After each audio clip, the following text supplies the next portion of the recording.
lamentablemente, y esto aplica para todo el mundo, las dosis que tenemos de vacuna contra la viruela del mono son muy limitadas.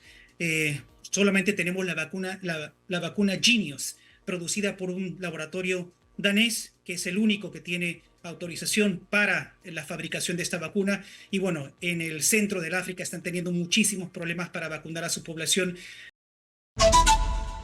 La bienvenida a nuestro invitado, que ya está conectado vía Zoom, José González, médico peruano. Él es infectólogo en el Hospital Jackson Memorial de Estados Unidos. Buenos días, bienvenido, éxitos. Buenos días, muchas gracias por la invitación. Buenos días. En principio, por favor, nos gustaría tener mayores datos sobre el dengue y lo que ha pasado. Seguramente usted ya tiene conocimiento con Yaiser Pinedo, un personaje importante del mundo cultural aquí en nuestro país y por las redes sociales, conocido como el ingeniero bailarín. Y creo que un cuestionamiento es, ¿debió fallecer un hombre de 34 años infectado por dengue? ¿Qué es lo que pasó? ¿Qué es lo que falló? Lo que él ha denunciado en este diálogo que tiene con su madre es que no había tomógrafos, no pudo hacerse los exámenes a tiempo y no pudo tener una medicación y un tratamiento como realmente lo necesitaba. Sí, realmente es una lástima lo que se ha anunciado en las noticias, el fallecimiento del ingeniero. Pero bueno, hay que destacar también que existen algunos factores que pudieran haber contribuido al desarrollo de complicaciones y desenlaces fatales.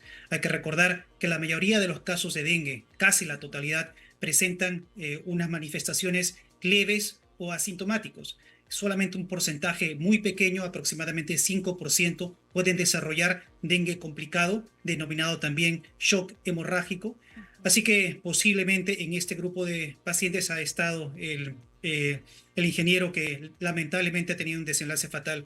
Pero también hay que destacar que existen algunos otros factores del mismo huésped, del mismo paciente, que pudieron haber contribuido a este desarrollo de complicaciones. Me refiero a que las personas inmunocomprometidas, personas que tienen un sistema inmunológico debilitado, tienen un riesgo mucho mayor de desarrollar este tipo de dengue severo y también tener desenlaces fatales. Y me refiero básicamente a situaciones como cáncer.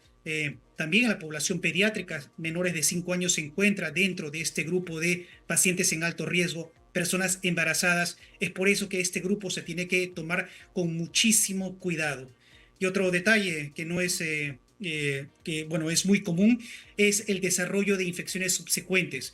Hay que destacar que el desarrollo de infecciones por un serotipo distinto de dengue puede incrementar este riesgo de desarrollar complicaciones severas, como el caso mencionado. Así es, y usted es un médico peruano, pero ahora está trabajando, por supuesto, en Estados Unidos. ¿Cuál es la diferencia de atención de un caso de dengue en un hospital peruano y uno de primer nivel y en un país como Estados Unidos, que es potencia mundial?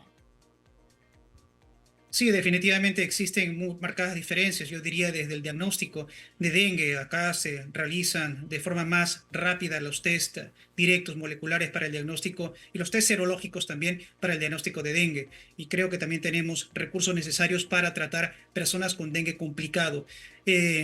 Los cuidados intensivos también, bueno, son muy importantes en personas que desarrollan dengue hemorrágico o shock hipovolémico secundario a esta infección viral. Así que también los recursos en cuidados intensivos, en las unidades de cuidados intensivos, son muy importantes en estas personas.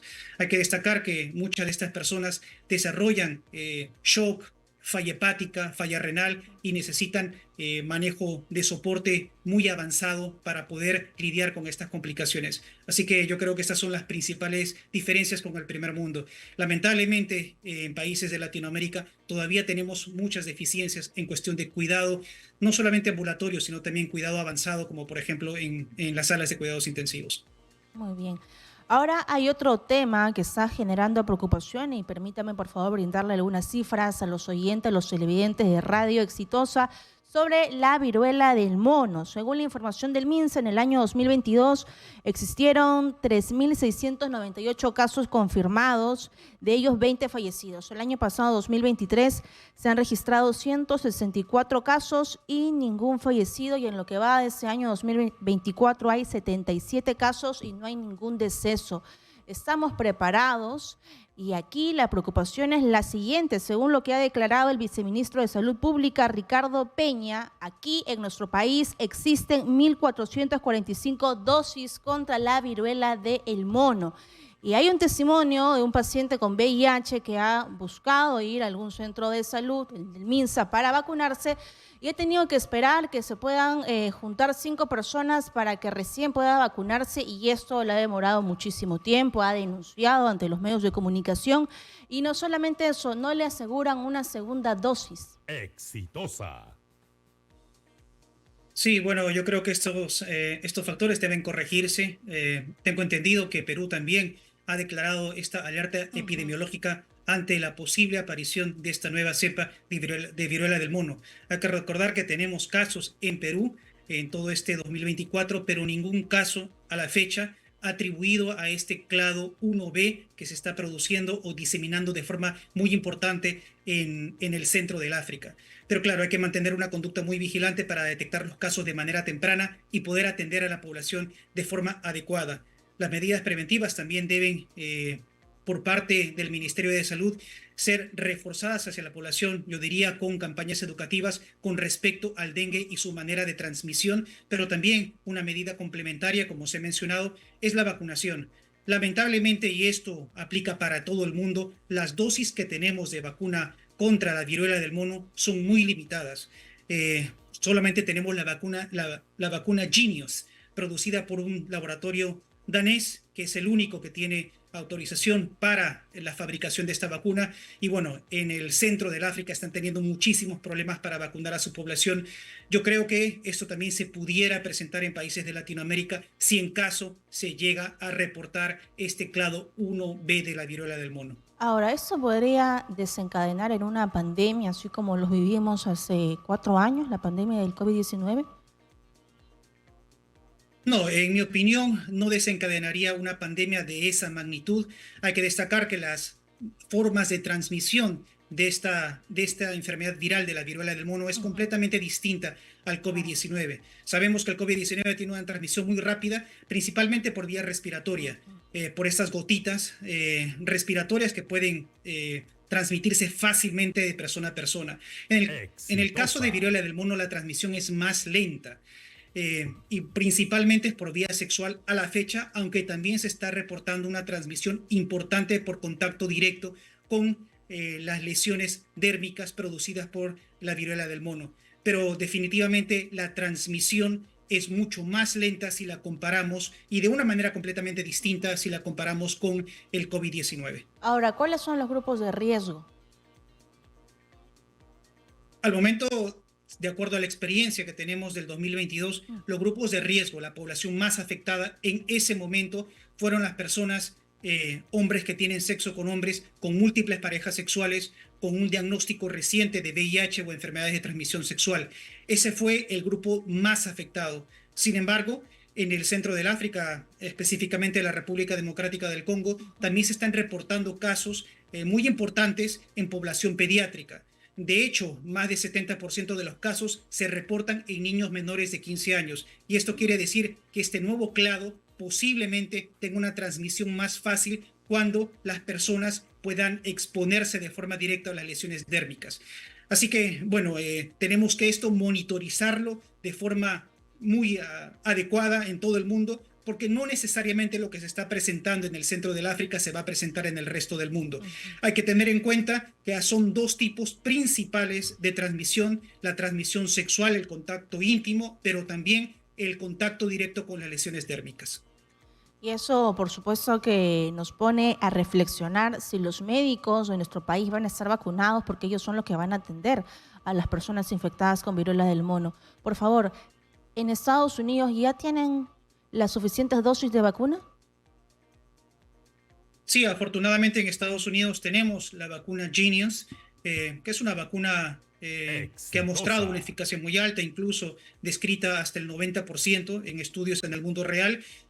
La población al momento recomendada para vacunarse de acuerdo a la CDC son los hombres que tienen sexo con hombres con múltiples parejas sexuales, pero también las personas que han estado en contacto directo con una persona con viruela del mono. En el caso de los profesionales de salud, si uno de nosotros, por ejemplo, tiene contacto directo con una persona enferma, se puede vacunar dentro de los 4 días posteriores a este contacto con estas lesiones dérmicas. Así que afortunadamente estamos en una posición, yo diría, adecuada para lidiar contra la viruela del mono. Y también un factor muy importante es que tenemos una población de riesgo que ya fue vacunada en el 2022. Así que nosotros asumimos que esta población ya tiene una inmunidad o protección frente a la viruela del mono que también abarca frente a este nuevo clado 1B.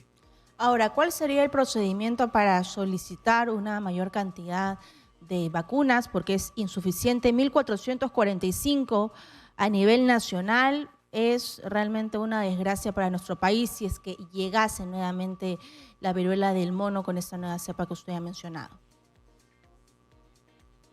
Sí, bueno, todo esto en Latinoamérica se hace en coordinación con la OMS, así que ellos posiblemente tomen el liderazgo en cuestión de distribuir las dosis de acuerdo a la demanda de cada país. Así que yo creo que estas coordinaciones deben hacerse de manera muy prematura, sobre todo en la declaración de emergencia que tenemos a la fecha. Pero como menciono, la situación no es muy complicada en todo el mundo. Por ejemplo, en el centro del África también tienen una demanda muy alta de vacunas. Lo que se está sugiriendo es que para frenar el brote que tenemos en el centro de África necesitamos al menos 10 millones de vacunas. Bueno, Estados Unidos está contribuyendo, el Departamento de Salud va a donar 50.000 vacunas.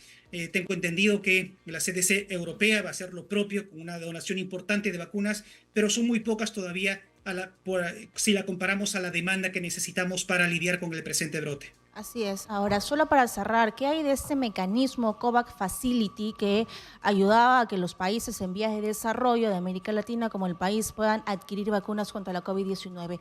¿Solamente fue por esa pandemia o también es un mecanismo que sirve para otro tipo de emergencias sanitarias? No, en realidad la OMS, al dar esta declaratoria de emergencia internacional, emergencia de salud pública, también hace uso de este sistema para poder abastecer a los países de la vacuna contra la viruela del mono. Y también se destinan algunos recursos a ciertos países de Latinoamérica, países del continente africano, para que puedan intensificar sus sistemas de vigilancia epidemiológica. Así que esperamos que todo ello tenga efecto muy pronto. Muy bien, muchas gracias por la información a nuestro invitado José González, médico peruano, infectólogo en el Hospital Jackson Memorial de Estados Unidos. Muchas gracias por la información.